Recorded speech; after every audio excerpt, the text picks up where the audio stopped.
లేదంటే ఆ యాటిట్యూడ్ అనేది లేకుండా ప్రెసెంట్ వచ్చిన క్యారెక్టర్స్ చక్కగా డిజైన్ చేసుకుంటూ ఒక కెరీర్ డిజైన్ చేసుకుంటున్న యాక్టర్స్ లో మీరు జగత్ బాబు గారు ఉన్నారు ప్రెసెంట్ సినారియో. ఎందుకంటే ఆయన కూడా అసలు ఆయన ఆఫ్ స్క్రీన్ బిహేవియర్ కి ఆన్ స్క్రీన్ బిహేవియర్ సంబంధం ఉండదు. ఆఫ్ స్క్రీన్ ఏమో ఆయన చాలా అట్లా ఉంటుంది. అయితే కష్టకాలు చెప్పుకుంటూ ఉంటాం, నువ్వు ఎంత పెట్టావంటే నువ్వు ఎంత పెట్టావు, ఇదే జరిగిపోయేది ఇదివరకు మాకు. ఓకే, అయితే మీరు ఎందుకు సార్ సోషల్ మీడియాకి దూరంగా ఉంటుంటారు? సోషల్ మీడియాకి ఎందుకు దూరంగా ఉంటుంది? నేను ఎందుకు ఫస్ట్ నుంచి నాకు ఇప్పుడు నాకు ఫేస్బుక్ కానీ ఎవరన్నా మా వాళ్ళు ఒకరు ఉంటారు, వాళ్ళు పెడతారు అంతే.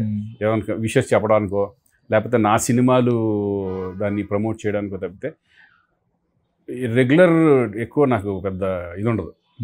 నేను టీవీ ఏమన్నా చూసానంటే ఎక్కువ చూసేది ట్రావెలింగ్ మీద వస్తా ఉంటాను, అది బాగా ఇంట్రెస్ట్ నాకు, అది చూస్తాను ఎక్కువ. సో వాళ్ళని చూసి నోట్స్ రెడీ చేసుకుంటారా ఇక్కడికి వెళ్తే ఎక్కడికి వెళ్ళాలి ఏంటి ఇది బాగుంటుంది ఎప్పటికన్నా వెళ్దాం అని చెప్పి ఆ ఇంట్రెస్ట్ ఎందుకో ట్రావెలింగ్ మీద బాగా ఇంట్రెస్ట్. నేను కూడా ఎక్కువ ట్రావెల్ చేస్తాను బాగా. అంటే నేను ఎక్కువ వెళ్ళి టెంపుల్స్కి, టెంపుల్ కోసం కొన్ని రోజులు పెట్టేసుకుంటాను నేను ఫ్రెండ్స్తో కానీ ఫ్యామిలీతో కానీ. బై రోడ్ వెళ్తాను ఎక్కువ, ద్వారకా ఇవన్నీ మేము బై రోడ్ వెళ్ళింది. లే లడక్, హైదరాబాద్ టు లడక్ కానీ, హైదరాబాద్ టు ద్వారకా కానీ, కాశీకి కానీ కానీ మొత్తం సౌత్ ఇండియా మొత్తం తిరిగేసాం. నార్త్ ఇండియాలో కూడా ఆల్మోస్ట్ చాలా ప్లేసెస్కి వెళ్ళాం. Good good sir. అట్లా అది ఎక్కువ ఈ చూస్తూ ఉంటాను ఎక్కువ. సోషల్ మీడియా మీద నాకేమీ ఎక్కువ ఇంట్రెస్ట్. ఓకే, అయితే సోషల్ మీడియా ఫైన్. ఇప్పుడు అదర్ లాంగ్వేజెస్ తెలుగులో కాకుండా అంటే వేరే లాంగ్వేజ్ ఆల్రెడీ చేస్తున్నారు. తమిళ్లో చేశారు, మలయాళం చేశాను, కన్నడ చేస్తున్నారు. అయితే ఇప్పుడు అంటే తగ్గించారు అక్కడ క్యారెక్టర్స్ అనేది. మన సినిమాలే వెళ్తున్నాయి కదండి. అవును, అక్కడికి మన సినిమాలే చాలా పెద్ద రేంజ్లో వెళ్తున్నాయి. ఇప్పుడు దేవరా కానివ్వండి, అంతకుముందు అఖండ కానీ, గేమ్ చేంజర్ కానీ, గేమ్ చేంజర్ ఇప్పుడు నెక్స్ట్ వచ్చేది కానీ, ఇప్పుడు నెక్స్ట్ సినిమాలు కూడా అన్నింటిలో రిలీజ్ చేసేస్తాం. ఇప్పుడు మనం అక్కడికి వెళ్ళి చేయాల్సిన అవసరం కూడా లేదు. జనరల్గా ఏంటంటే ఏదైనా బాగా ఇంట్రెస్ట్గా ఉంది, చక్కగా పెద్ద క్యారెక్టర్, మంచి క్యారెక్టర్ అనుకుంటే చేయడం తప్పితే ఏది పడితే అది వెళ్ళిపోయి అక్కడ పిలిచారని నాకు ఇది ఉండదు. ఎక్కువ కాన్సన్ట్రేషన్ మన తెలుగు. ఓకే, అయితే అదర్ ఇండస్ట్రీ మూవీస్ చూస్తుంటారా సార్ రెగ్యులర్? డెఫినెట్గా. ఓకే, కన్నడ చూస్తాను ఎక్కువ. కన్నడ ఎక్కువ చూస్తారా? తమిళ్లో కన్నడ. మలయాళం కష్టం. మలయాళం అంటే ఏదైనా బాగుందనుకుంటే మనం ఎటు వచ్చేస్తాయి కదా దీంట్లో, ఓటీటీలో చూసేస్తాం. అలా రీసెంట్గా చూసిన మూవీస్ ఏమన్నా సార్?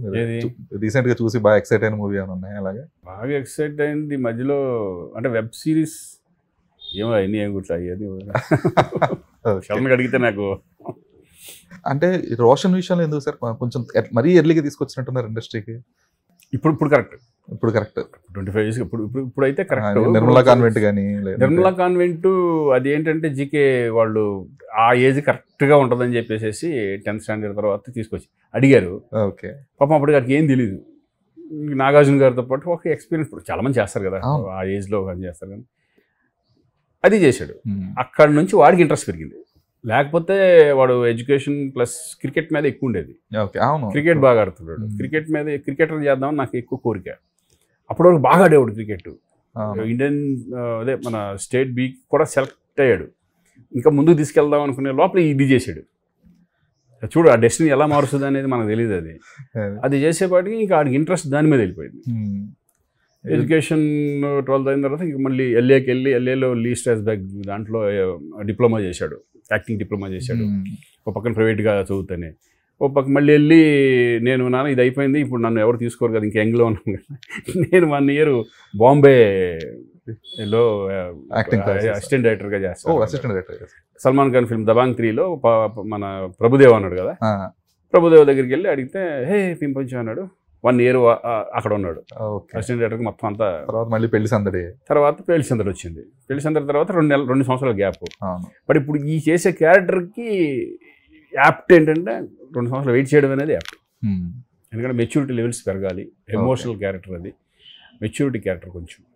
కానీ మీకున్న పరిచయాలకి మీకు ఇండస్ట్రీలో ఉన్న ఒక పెద్దరికానికి అసలు మీరు ఒక పెద్ద డైరెక్టర్స్ బడా డైరెక్టర్స్తోనే రోషన్ లాంచ్ చేయించే అవకాశాలు అయితే ఉంటాయి. అది ఇప్పుడు వీళ్ళు ఎలా పెంచుకుని వెళ్తారనే దాని మీద డిపెండెంట్. ఈ సినిమా ఎంత సక్సెస్ కొడతారు. రాగానే ఇప్పుడు మనం రాజమౌళి కావాలని కోరుకోకూడదు, రాగానే సుకుమారులు కానీ వాళ్ళని కోరుకోకూడదు. వీళ్ళు ఎలా పెరిగిన కొందికి వాళ్ళు వీళ్ళ మీద వీళ్ళతో అయితే బాగుంటుంది బిజినెస్ ఇవన్నీ ఆలోచిస్తారు కదా. ఇప్పుడే సడన్గా మా వాడిని ఒకేసారి సూపర్ స్టార్ చేయాలి అది ఎవ్వరికీ ఉండదు, అది అవ్వలేరు కూడా. వాడు ఎంత కష్టపడి పైకి వస్తే ఎంత కష్టపడతాడు అనేది అతని మీద డిపెండ్ అయి ఉంటుంది. అది మనం ఏం చేయలేం.